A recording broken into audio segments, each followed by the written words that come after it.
Hey everyone, it's Saturday, April 28th, 2018. I'm Justin Castelli, and this is your weekly mixtape and weekend review for All About Your Benjamins.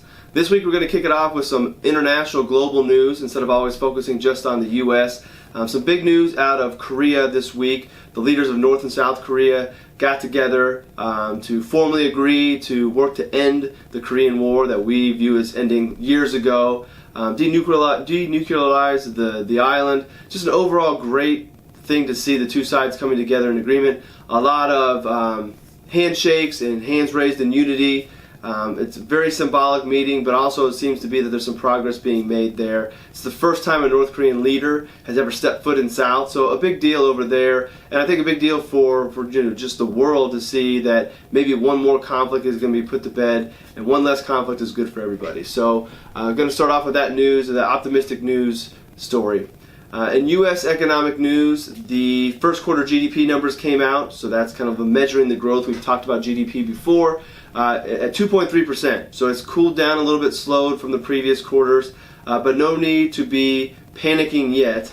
2.3 is still a strong number. It's the best first quarter since 2015, so the best in a few years. But one number to keep an eye on is that 3% target that has been set out of the White House to make all these new tax laws work. So we're not up to that number, but we're still moving ahead at a good rate. 2.3 was better than the estimate, so nothing to be too concerned about, but just watch that 3% as these numbers keep coming out through the year. I mentioned last week that we're in earnings season, so that continued this week. Not that I want to spend a lot of time there, but I do want to highlight Amazon because they just blew it out of the water, to no surprise, but they are continuing to be a dominant force. I don't know how many of you realize that the real money maker for Amazon is not the boxes that we get in the mail every week and the shopping that we're doing on their marketplace area. It's actually their web services department. So they have this whole section of their business that's kind of in the background, unless you really follow them as a company, that is all about web services, cloud services, hosting websites, all these different areas. That's really where they're making their money. So it's not just because everybody's shopping there. That definitely helps, but there's other areas of their business that are really driving their profits and making them so dominant. But anyways, earnings season is going to be continuing. So far, so good. If you're an individual stockholder, just be aware that we're earnings season and you can have some short-term volatility just because of earnings reports. But for us long-term investors, it's really not a big deal, just kind of some news and some headlines. Speaking of news and headlines, Wells Fargo's back in the news, this time for their 401k and their bad practices there. I feel bad for the employees of Wells Fargo that have nothing to do with all this controversy and all the bad practices that have gone on, but they're back in the news, can't get out of their own way with some bad practices with 401ks. Interesting though, no real harm is coming to Wells Fargo. Be curious to know if any of you out there that are Wells customers have left and switched to a different bank. Drop me a line, contact at All About Your Benjamins, or find me on Twitter and let me know if you've stayed with Wells Fargo, if you've left. Just kind of curious how the consumer is actually reacting, and not just the regulators and Wall Street and kind of investors. Last Friday I mentioned that the boys and I were fortunate enough to go to the Pacers game down in Indy, where they came back and beat the Cavs. Well, last night we watched them for the comfort of a friend's house, really put it to the Cavs and handled them very easily, beating them by 34 points.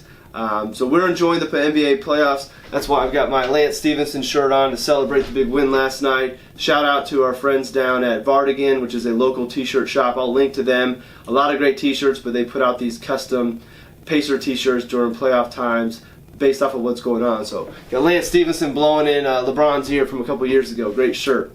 But if you're not watching the NBA playoffs, you should be. It's been a great first round to the playoffs. The Pacers-Cavs series has been great. Utah upsetting the Thunder, which as a Pacer fan, mixed feelings. I'm a big Westbrook fan, but I'm also not a huge Paul George fan for the way he handled his time here in Indy. So hate to see Russ go out early. Kind of glad to see Paul go home as a bitter fan. But nonetheless, NBA playoffs have been great. If you're not watching, be sure to check that out because the first round is still going on and hopefully second and on are good. New whiteboard series video. Put one up yesterday about the backdoor Roth IRA. This is a very valuable strategy for retirement planning that I fear too many individuals are missing out on. So if you are in a good situation of making too much money to contribute to a Roth IRA, check out my video to see a way that you may be able to still contribute to a Roth. Before, it's just been a loophole. Now it's officially a strategy that we can do. We have the blessing from the government to do this strategy. So check it out, and then talk to your financial advisor about if it makes sense for you and how to best execute this strategy. If you make too much, you now have a way to contribute to a Roth IRA potentially. So check it out and talk to your financial advisor about it. And finally, spent a couple days this week, about a day and a half, out in New York City for the StockTwits Stocktoberfest East Conference. It was a great day, full of a lot of information, a lot of insight on where investing is going into the future. If you want to learn more about it, I wrote a blog post summarizing the day, highlighting what I thought were some of the best panels. Honestly, it's a conference that doesn't really apply to my day-to-day activities as an advisor, but I do think it's important to know what's going on in the investment world, and it's an interest of mine. The networking there was great. Got to meet some of my Twitter friends in person, met some new friends. I was able to hang out with my buddies at Ritholtz Wealth Management before I head out of town, so it was a great trip. Learned a lot, keeping up to date with what's going on and ahead of the game as far as investing goes and knowing what the topics are going to be in the future. Go ahead and head over to the blog to read about that and see some pictures from the day. That's it for your weekend review. Be sure to check out the mixtape blog post down below.